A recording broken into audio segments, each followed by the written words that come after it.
Hello and welcome back to the workshop. The purpose of this video is to give some basic information on what is needed to make a skeleton clock.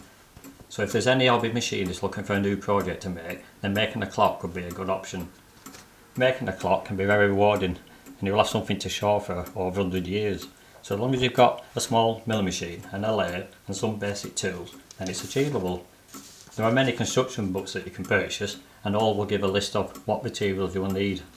Here's two examples of the books you can purchase. The one on the right is the one I've already made. It's an elegant scroll clock that runs for 8 days on a full wind and chimes on the hour, and it's by John Wilding. The one on the left is also by John Wilding and it's a large wheel skeleton clock. I won't recommend something too complicated to start with, like having a full Westminster chime, but a simple clock will be a good starting point. I'll just explain some terminology used in clock making. Like what we think is a shaft or a spindle, like this one, is known as a harbour, and bearing surfaces at the ends are called pivots, and what I thought were gears are called wheels. Wheels have teeth and run against a pinion. Pinions don't have teeth as such but are called leaves, like this one, and usually consist of 8, but can be more or less. Wheels are connected to harbours and what is known as collets, like this one and this one. The terminology used in clockmaking will soon become clear once you start making a clock. The brass used to make the frames and all the wheels will need to be made from hard compo engraving brass, but for the pillars, these here, screws and barrel etc, just ordinary CZ121 brass will do the job. You can use silver steel for the arbors, but blued pivot steel will be a better option. Blued pivot steel like these come hardened and tempered but can still be turned. Silver steel can be used for the barrel arbor, and you can use gauge plate for the escapement and pallets, as it will need to be hardened once the clock is running correctly. This is the escapement I made from gauge plate, so once the clock's running correctly this will be hardened. In normal gear tooth cutting like spur gears we use involute foam cutters because they give a better bearing surface, but in clock making you will need to use a cycloidal cutter which come in different modules, or DP, diametrical pitch. In my clock I use modules 0.75, 0.6 and 0.55. The teeth contact area when using a cycloidal cutter is less than when using an involute cutter, so it produces less friction. Friction is a clock's enemy.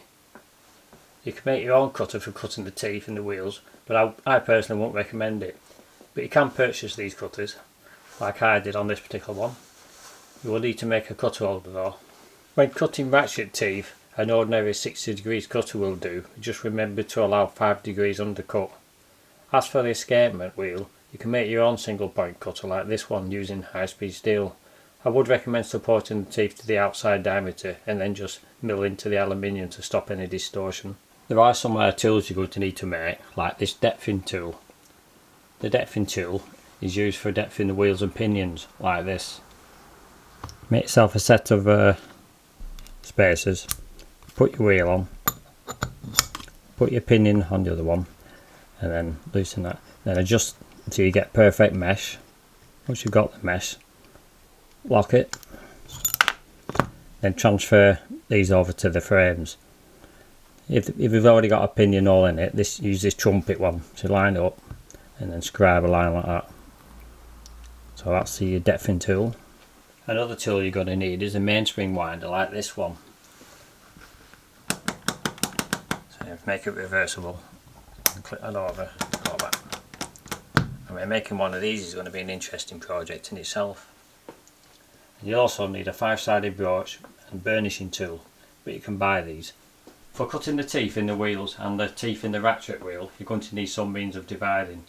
A dividing head like this one will work fine for small wheels. If you're going to be cutting large wheels, like the wheel in the large wheel skeleton clock that has 290 teeth, you're going to need something a bit bigger like this rotary table, and you must have simple indexing like this. These are just some of the things you'll need to know to get started in making a clock, and I hope it was useful. I'll leave a link in the description where you can purchase books and materials, and any comments I will appreciate it. Thank you for watching and I'll see you on the next video.